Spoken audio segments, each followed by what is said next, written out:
প্রিয় বন্ধুরা, কেমন আছেন? আশা রাখি ভালো। আজকে একটা জটিল এবং একটা কঠিন বিষয় নিয়ে আলোচনা করব, আর তা হচ্ছে সৃষ্টিকর্তা। সৃষ্টিকর্তাকে আমরা কেন চোখে দেখতে পারি না? কেন তাকে চর্ম চোখে দেখা সম্ভব না? পবিত্র কোরআন শরীফের সূরা আনামের 103 নম্বর আয়াতে বলা হয়েছে যে সৃষ্টিকর্তাকে চর্মচক্ষু দ্বারা দেখা সম্ভব না। আবার সূরার 51 নম্বর আয়াতে বলা হয়েছে মানুষের এমন কোনো সাধ্য নাই যে সৃষ্টিকর্তাকে চর্মচক্ষু দ্বারা দেখে। ক্লিয়ার? এটা হচ্ছে কোরআনের কথা। মাঝখানে শত শত হাজার হাজার ধর্ম পড়ে রয়েছে, সেটা বাদ দিলাম। আমরা চলে গেলাম সর্বপ্রাচীনতম ধর্ম সনাতন বা হিন্দু ধর্মে। তো সেখানে বেদেও একই কথা বলা আছে, ভগবদ্গীতায় একই কথা বলা আছে যে ঈশ্বর হচ্ছে নিরাকার, জ্যোতির্ময়, অশরীরী, তাকে দেখা সম্ভব না। ভগবদ্গীতায় যে কুরুক্ষেত্র যুদ্ধ উপলক্ষে যে 18 পর্ব, এই 18 পর্বে শ্রীকৃষ্ণের সাথে অর্জুনের যে কথাবার্তা হয়েছিল, ডায়লগ, সেটাকে একসঙ্গে করে বলা হয়েছে ভগবদ্গীতা। তো সেখানে অর্জুন শ্রীকৃষ্ণ বলিলেন যে আমি ঈশ্বরের রূপ দেখতে চাই, সৃষ্টিকর্তার যে রূপ দেখতে চাই। তো বলো যে না, সৃষ্টিকর্তাকে চর্মচক্ষু দ্বারা দেখা সম্ভব না। আবার বলো আমার তো ভীষণ ইচ্ছে, বলো ঠিক আছে। তখন তাকে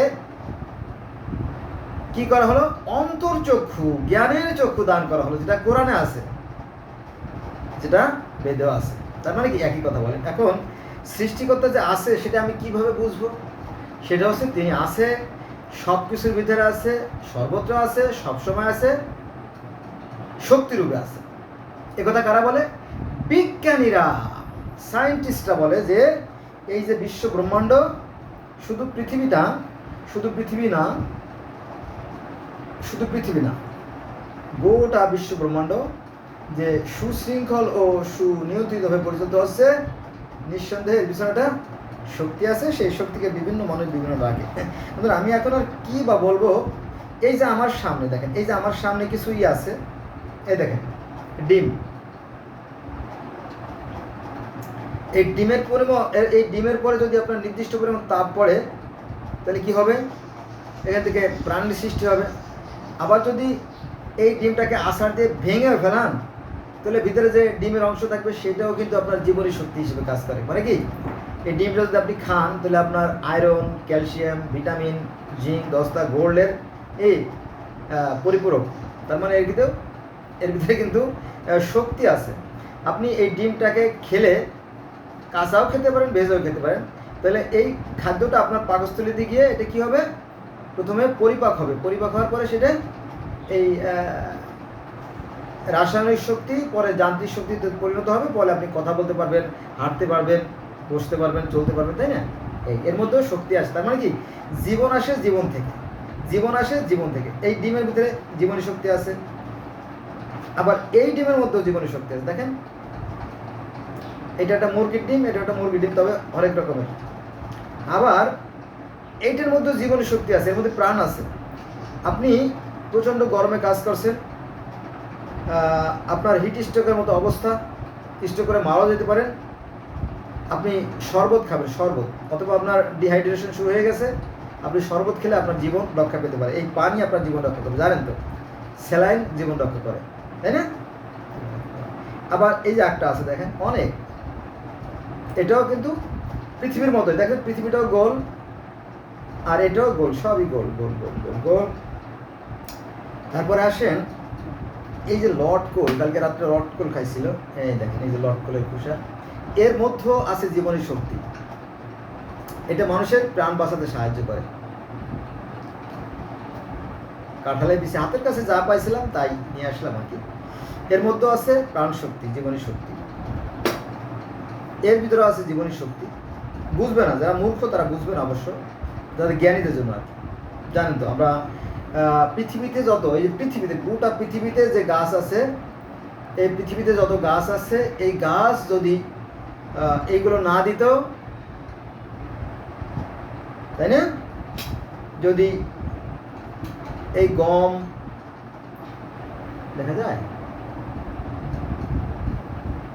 যদি এই সমস্ত বীজ না ফলতো গাছে, তাহলে আমরা মানুষ, কীটপতঙ্গ, পশু পাখি জীবজন্তু, মাছ সব কিছু পৃথিবী থেকে নিশ্চিহ্ন হয়ে যেত। এর ভিতরে আছে প্রাণ শক্তি। তার মানে কি সব কিছুর মধ্যেই সৃষ্টিকর্তা আছেন। আবার এই খাদ্য কিন্তু এর ভিতরে জীবনী শক্তি আছে। এটা খিচুড়ি, জানেন তো, তাই না? আমার ভিডিও কিন্তু মূর্খদের জন্য না, জ্ঞানের জন্য। এই যে আমরা খাই, আমরা না খেলে কি বাঁচতাম? বেঁচতে পারতাম না।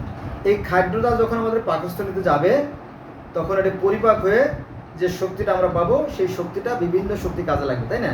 এই যে আমরা শব্দ তৈরি করবো, শব্দ শক্তি, তারপরে আমাদের মস্তিষ্ক যে কাজ করবে, বিদ্যুৎ শক্তি, তারপরে আমাদের যে চলন, যে যান্ত্রিক শক্তি, সব শক্তি কিসের ভিতরে?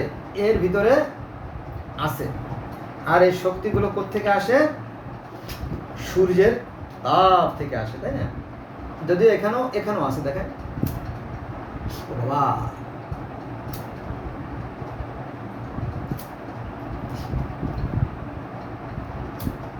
দেখা যায় এর ভিতরে শক্তি আছে। অর্থাৎ এই যে আগুনের শক্তি আমার ভিতরে আছে, এই আগুনের শক্তি এই পানির ভিতরে আছে, জানেন তো? এই পানি দিয়ে কিন্তু বিদ্যুৎ উৎপন্ন করা যাবে, একটা বিশেষ প্রক্রিয়া। এই পানির স্রোত যখন উপর থেকে নিচের দিকে নামবে, তখন যে পানি বিদ্যুৎ তৈরি হবে, আর বিদ্যুৎ থেকে আবার আমরা এই আগুন তৈরি করতে পারবো। এই পানির ভিতরে আগুন আছে, আর এই আগুনের ভিতরে পানি আছে। এই আগুনের ভিতরে পানি আছে, আর পানির ভিতরে আগুন আছে। এটা জটিল ব্যাখ্যা, সেখানে আমরা যাব না। আবার খাদ্যের ভিতরে আগুন আছে, আমি যখন খাবো তখন এটা শক্তিতে পরিণত হবে, তাপে পরিণত হবে, জানেন তো, তাই না? ওই যে করে না, জার্মানিতে বা অন্যান্য উন্নত কান্ট্রিতে দেখবেন যে এই ময়লা আবর্জনা দিয়ে কী করে, এই ময়লা দিয়ে তারা কী করে, তারা গ্যাস তৈরি করে, আর গ্যাস থেকে আবার কি আগুন জ্বালানো হয়, জানেন তো? তো আবার কোনটা থেকে কোনটা বলবো, এই যে লবণ, আপনার প্রেশার কমে গেছে, আপনি যদি লবণ খান তো প্রেশার বেড়ে যাবে, ঠিক আছে? তারপরে আছে এই যে পানি,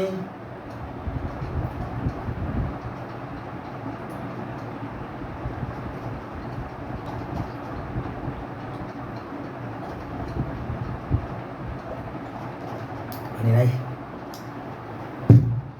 এইগুলো সমস্ত শক্তি। আবার এই যে বাতাস, উপরে ফ্যানের শব্দ বুঝতে পারতেছেন, এই বাতাস, আর এই বাতাসটা তো খুব মোস্ট ইম্পর্ট্যান্ট মানে প্রোডাক্ট ইন আওয়ার বডি আর কি। এই বাতাস ছাড়া আমরা বাঁচতে পারতাম না, তাই না? এই বাতাস হচ্ছে পৃথিবীতে যত মাছ আছে তাদের জীবনী শক্তি, পৃথিবী যত কীট পতঙ্গ, যত পশু পাখি, যত জীব জন্তু, মানুষ আছে, সবারই জীবনী শক্তি বাতাস, জানেন তো? এই বাতাস দিয়ে সৃষ্টিকর্তা প্রাণ সৃষ্টি করেন। এর ভিতরে বাতাস আছে, এর ভিতরে বাতাস আছে, এর ভিতরে দুইটা বাতাসের প্রকোষ্ঠ আছে। আপনি এই যে সাইডটা চ্যাপটা বেশি, এখানে একটা আছে, আপনার ছোট্ট একটা বায়ু প্রকোষ্ঠ আছে। আপনি ডিম ভাঙলে ভিতরে লক্ষ্য করবেন যে এই ভিতরে একটা বায়ু প্রকোষ্ঠ আছে, এখানে একটা বায়ু প্রকোষ্ঠ, আর ঠিক এর কেন্দ্রে অর্থাৎ কুসুমের মাঝখানে আর একটা বায়ু প্রকোষ্ঠ, দুইটা বায়ু প্রকোষ্ঠ আছে এই ডিমের ভিতরে।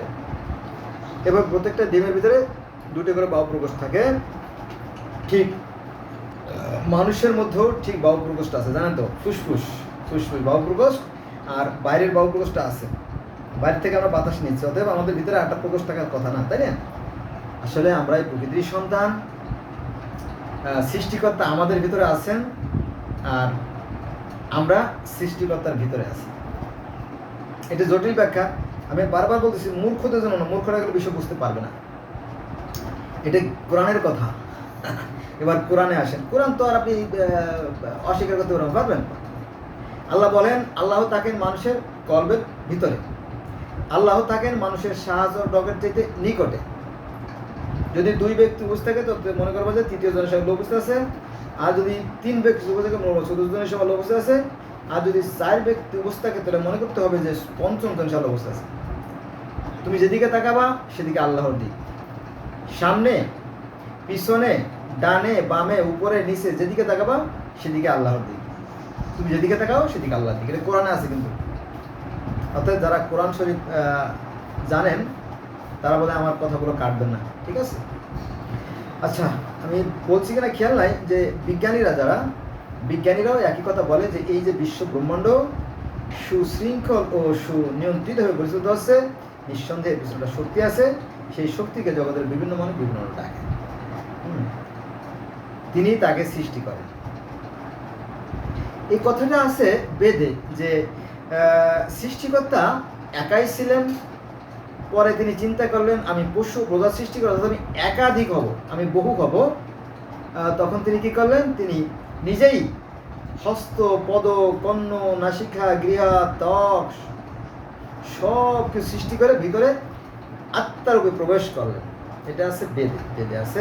তো পুরাণে একই কথা বলা আছে যে সৃষ্টিকর্তা তার নূর দ্বারা, তার যে শক্তি, তার যে ভোল্ট, তার যে পাওয়ার, তার যে এনার্জি, তার যে ক্ষমতা, তা দিয়ে তিনি কি করলেন, 4 জন ফেরেশতা সৃষ্টি করলেন। প্রথম আজরাইল, জিব্রাইল, ইসরাফিল, মিকাইল, 4 জনকে সৃষ্টি করলেন এবং তাদেরকে দায়িত্ব দিলেন একই উপাদানে করতে। কিন্তু সৃষ্টিকর্তা নূরের তৈরি, অর্থাৎ জ্যোতি আলোর তৈরি, আর ফেরেশতারাও সেই আলোর তৈরি, একই, তাহলে সেম। তো তাদেরকে বলা আর নিজে করা তো একই কথা। প্রথমে 4 জনের সৃষ্টি করলেন এবং তাদেরকে বলা যে তোমরা সৃষ্টি কার্য পরিচালনা করো, পৃথিবী সৃষ্টি করো। সৃষ্টি করলো, পৃথিবীর মাটি আনো, কারণ আমি তো পৃথিবীর উপযোগী করে মানুষ সৃষ্টি করবো। তখন আদমকে সৃষ্টি করা হলো এবং আদমকে সৃষ্টি করার পরে ওই যে হস্তপদ, কর্ণ, নাসিক, গৃহাদি মূর্তি তৈরি করার পরে আদমের মূর্তির ভিতরে আল্লাহ ঢুকে গেলেন অথবা ঢুকাই দিলেন। একই কথা নাকি? একই কথা না? একই কথা। আল্লাহ তার রূহকে আদমের মধ্যে ঢুকে, এটা আছে পবিত্র কোরআন শরীফের 2 নম্বর সূরা বাকারার 30 থেকে 34 নম্বর আয়াতের মধ্যে। 4টি আয়াত পড়লে আপনি পেয়ে যাবেন। ক্লিয়ার? তাহলে বেদে যা বলতেছে কোরআনে তাই বলতেছে, একই তো কথা বলতেছে। এবং বিজ্ঞানীরাও তাই বলতেছে যে সৃষ্টিকর্তা শক্তির রূপে সর্বত্র বিরাজমান। আর আমরা দেখালাম যে সব কিছুর মধ্যেও শক্তি আছে, সব কিছুর মধ্যেও শক্তি।